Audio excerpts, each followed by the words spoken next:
Ja ku jemi rikthyer në studio, do t'i themi mirëmëngjes Metodi Marku vjen nga IGJEUM, mirëmëngjes e mirë se erdhe. Faleminderit që rikthehesh edhe në këtë emision të fundit për këtë vit në studion ton, po ka vazhduar të bjerë shi edhe dje edhe gjatë mëngjesit sotëm pikërisht pas përmbytjeve që kaluam, është shenjë mirë se do kemi një dimër të lagësht me lagështirë siç duam ne, se ne kemi dhe hallën e dritave, se na mbushen basenet. Ne duam me diell për atë po. Sakt, situata hidrike realisht është përmirësuar, gjithsesi për të folur për pjesën e mbetur të dimrit është shumë larg, detajet mund t'i japim si gjithmonë për ditën e nesërme pas nesërme, po ç'është e vërteta, pjesa më e madhe e sistemit fundit atmosferik ka kaluar tashmë, por pjesa e tij mbetëse ende do të gjenerojë rreshje, por këto do të jenë kufizuara në zona të kufizuara me kozgjatje të shkurtër, në përgjithësi me intensitete të dobta. Por nuk përjashtohet dhe rasti që ndonjëra prej tyre të jetë edhe me intensitet lartë. Kjo vjen fjalë për dimrin deri në fund, deri në shkurt. Jo, kam fjalën për ditën e sotme së pari që shënon ndryshim kalimin nga dita e djeshme për një ditë të kthjellës që është dita e shtunë, pra dita e nesërme. Nesër do të jetë moti kthjellët, nuk ka rreshje? Po, nuk priten rreshje përveç se në një rast i izoluar në terrenet e thella malore, ndërkohë që po kështu edhe dita e diel, pra dita e fundit e vitit dhe paktën pjesa e parë e datës një ditës së hënë, pritet që moti të jetë i qëndrueshëm pa rreshje. Pra do ta mbyllim 2017-ën me mot të mirë. Në të gjithë vendin. Sepse edhe temperaturat në fakt nuk janë tipike të dimrit, janë pak më të buta.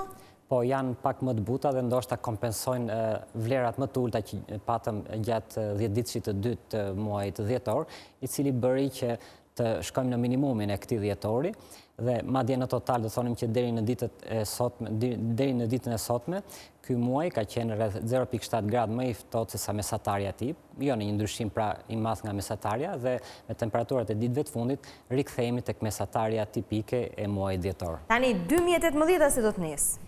2018 pritet që të filloj me një mot qëndrueshëm, duke qenë se është ende larg dita e hënë, mund të themi që ka një shenjë probabiliteti për sa i përket një sistemi, po i dobët, i cili pritet të kalojë gjatë pjesës së dytë të datës 1. Por gjithsesi është ende larg për të folur dhe në ditën në vijim kjo do të përshë. Larg Metodi është vetëm 2 ditë larg, 2 ditë është larg. 24 sot. Apo në parashikimin tuaj konsiderohet larg? Nëse kërkojmë detaje, dhe sa më shumë detaje kërkojmë, aq më shkurtër është koha e parashikimit. Pra, në mënyrë tipike, në komunitetin e parashikuesve, në komunitetin ndërkombëtar të parashikuesve, pranohet që deri në 48 orë mund të japim ndjeshëm detaje, më pak detaje deri në 72 orë, për që thot dita e tretë, dhe për te kësaj për këtij afatikor, pastaj parafërsisht. Po gjithmonë flitet në vijat përgjithshme. Do të lindë dielli, do të shkëlqejë dielli në 1 janar? Kjo mund të thuhet, sepse në fakt duket që ky sistem i qëndrueshëm i cili po zëvendëson frontin e dieshëm me rreshje, pritet shfaq karakteristikat qëndrueshme dhe ka probabilitete të larta që ai të zgjat qëndrimin e tij mbi rajonin ton, përfshirë dhe Shqipërinë, edhe një pjesë të mirë të datës 1, ndoshta edhe për gjatë datës 2. Do të jenë i dim temperaturat se sa i kemi një mesatare, do t'jenë minus, do t'kemi temperaturat ulta, apo do kemi në këto nivele që jemi tani? Që është vërteta, në 2-3 ditët që vinë, ne presim rënje temperaturë, më saktë deri në datën 31, ndërkohë që data dhe 1 dhe 2 do të fillojnë të shënojnë rritje. Përsa i përket rënjes që presim për ditën e nesërme dhe pas nesërme, nuk duket se është aq e fortë sa ajo që kaluam, ku edhe Tirana për disa ditë rresht shënoi temperatura negative gjatë mëngjesit.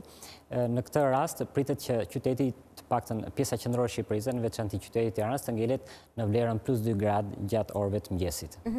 Tani kemi gjasa që të shohim pak bardhësi në të ndrim vitesh? Po, në fakt, kjo prite dhe tashmë mund të verifikohet edhe në malin e Dajtit këtu afër, ne kemi një shtresë dëbore në lartësi 1000 metra mbi nivelin e detit, ndërkohë që për pjesën veriore të territorit, ku dhe rreshtet priten më të konsiderueshëm për sa i përket formës së borës, niveli i borës është në 500 metra mbi nivelin e detit, dhe në jug ne presim që ato të zbresin deri në 800 metra mbi nivelin e detit, që do thotë zona juglindore, kryesisht po Gradec e Korç, pritet që të kenë rreshte dëbore. Po Tiranë qytet s'ka shanse, mbi 1000 metra kemi. Gjithmonë mbi 1000 metra, për sa i përket pjesës qendrore të Shqipërisë, në ekstremin e saj verior, pra në kufi me pjesën veriore, ky kufi i dëborës mund të jetë deri në 800 metra.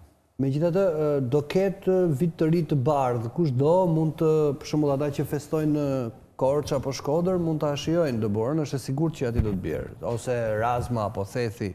Po, në ato zona bëhet fjalë mbi 800 metra mbi nivelin e detit, dara Voskopoja janë mbi këtë lartësi dhe pritet që në gjatë ditës sotme, sepse vetëm dita sotme ofron rreshje, pritet të kemi rreshje në formë dëbore. Do të jenë në atë nivel që të krijojë një lloj trashësie në këtë zonë apo jo? Jo, sasi do të jenë relativisht të pakta, jo më shumë se 10 cm, dhe bëhet fjalë për gjithmonë për këto lartësitë si Dara dhe Korça, që ndërkohë që qyteti i Korçës jo më shumë se 5 cm gjatë ditës sot. Megjithatë do të ketë borë në qytet dhe kjo mjafton atyre besojmë. Po nëse hedhim syt, ti doje më shumë natyrisht, ti doje gjysmë metri borë, po edhe të kalojnë makinat, të shkojnë njerëzit, të lëvizin, të komunikojnë. Borë pastruese të bëjnë punën e tyre? Nuk ja dim atyre, nuk varet se kanë krip, s'kanë krip. Po të hedhim syt pas në këtë vit që po e mbyllim për 2 ditë, 3 ditë. Si ishte Moti në krahasim me vitet tjera? Këtë mund ta themi, mund të bëjmë një krahasim nëse. Si vit, do të thonim, veçantia ishte eventi i përmbytjes, pra në ndarjen ndërmjet nëntorit dhe dhjetorit që patëm rreshje intensive në gjithë territorin, veçanërisht në jug. Do të thonim që rreshjet janë mjaft intensive dhe më të larta si nivele për sa i përket krahasime me eventin tjetër pararës, që është viti 2015, pra para 2 vitesh. Kjo ishte gjëja më tipike, pjesës së dytë të këtij viti, kuptohet fillimi i këtij viti, janari, nuk e harrojmë besoj që patëm për rreth 10 ditë temperatura negative edhe gjatë ditës edhe në qytetin e Tiranës, që është jo tipike, është e rrallë, po ashtu rreshjet e dëborës që shoqëruan atë periudhë, dhe më pas vera, e cila ishte në vlerat e saj nga më të lartat, gjë e cila pastaj u reflektua dhe me zjarre masive në gjithë territorin, jo vetëm në vendin tonë, por edhe në vendet e Ballkanit, dhe madje do të thonim që disa qytete të Ballkanit si Dubrovniku dhe Spliti vajtën deri në një moment, le të themi, kritik për funksionimin si qytet. Ndërkohë që kjo në Shqipëri nuk u vë re, dhe pavarësisht se pjesë të mëdha të vendit tonë u dëmtuan nga zjarret. Po, Metodi, po kjo përqendrimi në një moment të caktuar i rreshjeve me intensitet shumë të lartë, e kemi vënë re disa herë në fakt gjatë 2017-s, është normale? Ne, le të themi është normale, ose nuk është gjëre. Apo ka ndryshime japin efekte, edhe kjo është një ndër to?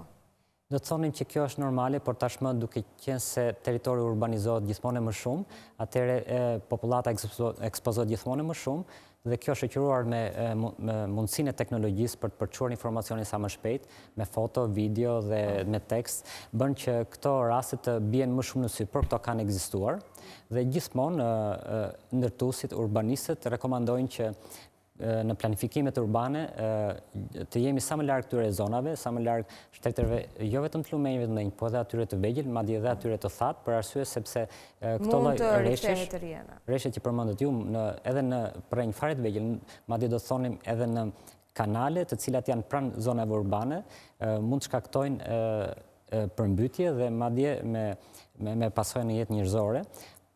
Pra, domethënë, ky fenomen që përmendet gjithmonë ka ekzistuar, por tashmë vjet më shumë në dukje.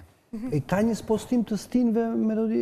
Ka një lloj, nuk e di, ngroja globale, nuk e di kujt mund t'ia vën fajin, po a ka një lloj spostimi për më përpara, pra vera zgjat më shumë deri në thellësi, fundi shtatorit, ndoshta edhe tetor, dhe më pas edhe vjeshta e dimrit dhe pranvera, ka një lloj spostimi? Në fakt, kjo është një debat i madh ndërkombëtar tashmë, dhe meteorologët dhe ekspertët janë ndarë në 2 grupe, dhe për sa i përket çështjeve të ndryshimeve klimatike, dhe siç e tham edhe pak më parë, përderisa bëhet fjalë për një parashikim prej disa muajsh në avancë apo prej disa vitesh në avancë, detajet janë vështira të shihen dhe flitet gjithmonë në përgjithësi, prandaj dhe nuk mund t'i përgjigjem me saktësi këtyre pyetjeve. Por për sa i përket këtij shqetësimi, do të thonim së pari që përkufizimi i stinëve është një përkufizim, do thonim, paksa jo realist, do të thonim që një dhjetori shënon fillimin e dimrit, por kjo është një marrëveshje ndërkombëtare për të bërë të mundur krahasimin e stinëve ndërmjet shteteve ndryshme, ndërmjet hemisferave ndryshme të planetit, pra për të bërë të mundur një koordinim global, siç bëhet e njëjta gjë edhe për standardizimin e matjes së temperaturës së ajrit, le të themi. Pra stinët është normale që në vite ndryshme të shënojnë një vonesë apo një ardhje më të shpejtë se sa të shpritet. Kur bëhet fjalë për ngrohje globale dhe për një, po themi, dimër që fillon në kohë apo që fillon me vonesë, do të përmendim për shembull jo këtë dimër që po përjetojmë, por një dimër pak më parë, përfshir janarin e 2017-s, ku pritej që të kishim një farë një ecurie normale dimrit, por ai shfaqi karakteristika krejt ndryshe, me vlera negative theksuara, me rreshtje dëbore në vlera të larta dhe pra doli jashtë skenarit, por kjo është normale, natyra shpesh themi nuk e përsërit veten 2 herë, pra është normale që të kemi lëvizje të stinëve.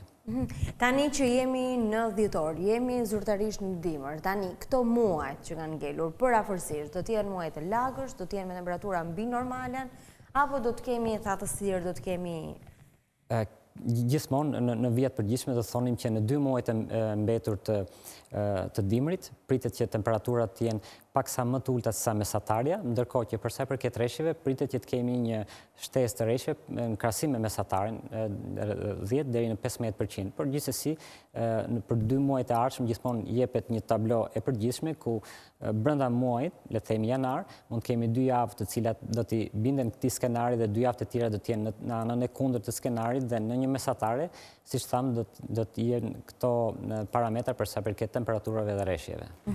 Do të ne të falenderojmë. Ishte shumë kënaqësi që ishe këtë mëngjes me ne, por edhe që na ke shoqëruar gjatë 2017-s dhe kemi informuar qytetarët se si do të jetë Moti. Dhe edhe për ty një vit të mbar dhe gëzuar, ashtu siç urojmë gjithë shqiptarëve. Me sa më shumë diell. Dhe natyrisht me temperaturë edhe borë le të ketë, s'ka problem.